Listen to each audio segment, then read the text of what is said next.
Hello dear student, this is me Mr. Shangar. I am back again with a new lesson and a new subject. As you know, we have reached Unit 11 and the grammar subject of Unit 11 is passive voice. But today I'm not talking about passive voice because before talking about passive voice you have to know what object is or how to identify objects in sentences. I know most of you don't know about objects and you don't know how to identify it. Based on this reason, I thought it would be better if I talk about objects this lesson only. I will be talking about what object is and how you can identify it in sentences, because when we make passive sentences or when we passivize the active sentences, you have to know how to identify the object, because we have to put the object at the beginning. So this video might be short because it's just about object, but at the same time it's vitally important. That's why you have to listen to me carefully, closely, and you might have to watch this maybe more than once. You have to rewatch the video once or twice again later so that you'll be able to understand objects really well. So let's start today's lesson.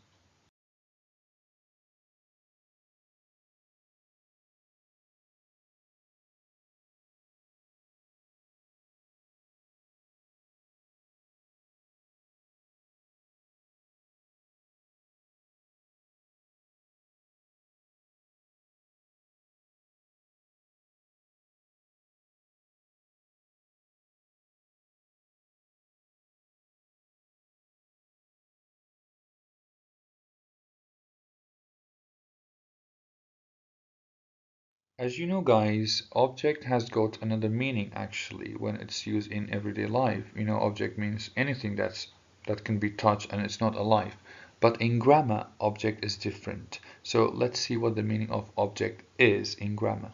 In grammar, an object is a noun or a pronoun on which a verb performs an action. On which a verb performs an action. In different terms, object is a person or a thing that's affected by the action of the verb. So first thing you have to know is that objects can be noun or pronouns, and we have in each sentence we have a verb. The verb performs the action on the object. That means the object is affected by the verb. Or we could say object receives the action of the verb. So objects are the receivers of the verb. I know this might be hard to understand. This is just a definition of the object so you know what object is. And you know, nouns and pronouns can be object in sentences. But let's exemplify the object with these examples so you will be able to understand it very well. I will cover each example in detail and with explanation. Okay, here are some examples of direct objects. You know, we have direct object, indirect object, but I will not talk about indirect object because you only have to know direct object for this stage. And please do not think about indirect objects at all. I just wanted to let you know that we have different types of object, but the main one is direct object, and that's all you have to know for now or for this year. Maybe the next year, inshallah, or in the coming years, actually, you will be familiar with different types of objects as well. But for now, direct object only. So let's cover the examples. The first one, I ate the apples. Okay, you know, first let's identify actually the parts of speech. You know, the doer of the action is I, so that's the subject. And usually subjects come at the beginning of sentences. I is the subject. What's the verb? What's the action here? Is eating. So I ate. So ate here, you know, is the verb. Okay, here above we said object is affected by the action of the verb, or the action is performed on the object. As you see here, I ate the apples. The action of eating is performed on the apple. So the apples are affected by the action. So what receives the action here is not I. It's the apples, actually. That's why the apples is the object. The apple is the object. Why? Because it's affected by the verb, or it receives the action of the verb. What's the action of the verb? Is eating. So apples receives the action of the verb. And usually, I will tell you something that might help you actually to identify subject. Usually ask what. Use the question word what in order to know what the object of the sentence is. So what did you eat? The apples. What did you eat? The apples. Here apples receives the action of the verb and it's followed by the verb. Most of the time direct objects are followed by they're preceded by the verb, and the verbs are followed directly by the direct objects. Let's take a look at the second example. She watched the movie. You know, she is the doer of the sentence, so it's the subject. Watched is the action, is the verb, and what's affected by the action? In other words, the verb is performed on what? What receives the action of watching? It's the movie, actually. Or you could ask, as I said, with what? What did she watch? She watched the movie. So the movie is the object of the sentence. You see, it's directly preceded. The verb is directly followed by the object. As I said before, most of the times objects actually come directly after the verb. My brother plays football. Another example here, you know, my brother is the subject of the sentence. Why? Because it's doer actually of the sentence. Plays is what? Is the verb, is the action. What does he play? You see, if you ask actually with what, it helps you to identify the sentence, most of the object, most of the time, but not always. My brother plays football. What does he play? Football. You see, football is affected by the action of the verb, or receives, we could say, the action of the verb. In other words, the action of playing is performed on football. On what? On football. That's why we can say football is the object of the sentence. I love my parents. Another example. You see, I is the subject, love is the verb. My parents is the object. You see, it's directly preceded by the verb, and objects come directly after the verbs. Another example, but here you cannot use what. You see, as I said before, usually it will help you when you ask with what, but not always. You could use whom. Whom do you love? Whom do you love? My parents. You can use what or whom in order to identify object in sentences. Mr. Frank, that means me, lost his wallet. Mr. Frank is the subject, you know. Lost is the verb. Okay. What was affected by the verb? Which word receives the action of the verb? Of course, Mr. Frank is the doer actually. He did something bad because he lost it anyway. He doesn't receive the action of the verb. Another word actually is affected by losing. That's what? That's the wallet. That's why his wallet is the object of the sentence, because the action of losing is performed not on Mr. Frank, but on his wallet actually. So the wallet receives the action of losing. That's why it's the object of the sentence. We built a castle on the beach. You see, we is the subject, built is the verb. What did you build? What did we build? On the beach, we built a castle. You see, we built a castle. So castle is affected by the verb, and the verb building is performed on what? On us or on the castle, of course. On the castle. We built a castle. That's why castle is the object of the sentence. You bought the same hat last week. You see, another example. You is the subject. Bought, you know, is the verb. Okay, what did you buy? The same hat last week. So you see again, the same hat receives the action of buying. That means it's the object of the sentence. Those words which are in yellow, they are all objects of those sentences. The students are doing the homework. Okay, the students are the subject. They are doers of the action.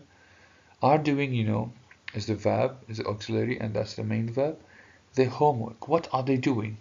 The homework. So the action of doing is performed on the homework, not on the students, you see?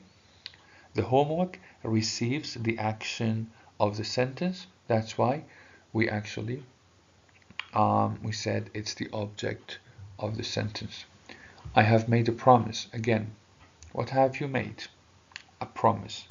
I is the subject, have made is the auxiliary and the main verb, and promise is the object of the sentence because it receives the action of making.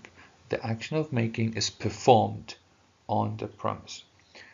As you can see here, those objects that are all in yellow, they are all receivers of the action. In other words, they are affected by the action of the verb. And that's the main role of objects in sentences. Something is really important that I have to tell you guys, which is objects are what are essential parts of sentences and they are unremovable. Like if you remove the object from the sentences, then the sentence will be meaningless. Or in other words, the meaning will be incorrect and it will be incomplete. How? If I say in the first sentence, I ate. Okay, if I remove the object, I ate.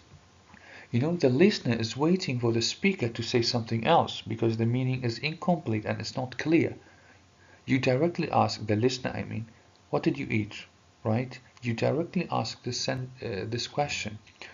Or in the second example, she watched the movie.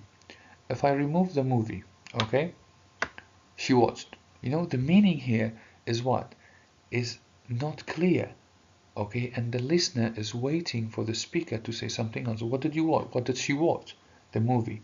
So you can never remove objects from sentences, and that's another hint actually that helps you to identify objects. As you can see, for example, in this example, we built a castle on the beach. It's okay if we remove on the beach, but you cannot remove a castle. We built on the beach. You directly ask, what did you build? A castle. But you could say we built a castle. Even if we don't say on the beach, the meaning is clear, but you just give actually more information about the statement. So these examples all illustrate what object is. And as I told you, there are certain ways that you can identify objects in sentences. Here we have actually more examples for you in order to understand objects very well. You see he's making a pancake. So what is he making? A pancake. So a pancake is the direct object. A pancake receives the action of making. That's why is the object of the sentence. Lucky noticed the bone. So what did Lucky notice? The bone. That's why the bone is the direct object. Why? Because the action of noticing is performed on the bone. The bone receives the action of noticing. And as I said before, Lucky noticed. The meaning will be unclear if we remove the object. So this helps us actually to be sure that the object of the sentence is the bone, because if we remove the bone from the sentence, then the meaning will be unclear and it will be incomplete. That's why the bone is the object of the sentence, and as you can see, it comes directly after the verb. The boy loves his father. So whom does the boy love? As I said before, you can use these two question words, whom or what. That will help you actually to identify objects in sentences. Whom does the boy love? His father. So we can say his father is the direct object because the action of loving is performed on his father. His father receives the action of loving, and if we remove his father from the sentence, then the meaning will be incomplete. The boy loves, you immediately ask, the boy loves who? Whom does the boy love? He loves his father. That's why his father is the object of the sentence. Here's another example again. She said the right answer. What does she say? The right answer. That's why the right answer is the direct object, because it receives the action of saying. She said the right answer. The last example, he got a gift. You see, what did he get? A gift. So a gift is the direct object. You see, the action of getting is performed on the on the gift. So gift receives the action of getting, you know, is as a noun, as an object. How do we know? I said we can use the question word what did he get? A gift. Guys, that was all for today and for this lesson. As you know, the book doesn't talk about object. That's why I felt compelled to talk about objects today. What I want from you now, because you don't have any homework or any exercise to do, but I want you actually to find more examples on the internet, because it's not easy to understand objects in one lesson. You have to, as I said before, you have to watch this video more than once. You have to rewatch it again and again till you will be able to understand it very well. And the more examples actually you see on the internet, or maybe when you read books, the better you will be in objects and in identifying objects. That's why please try to find as many examples as you can on the internet, and try to say sentences that you can use objects in. Again, I hope you're all okay. Stay safe, stay blessed. I love you all. Have a great time. See you soon.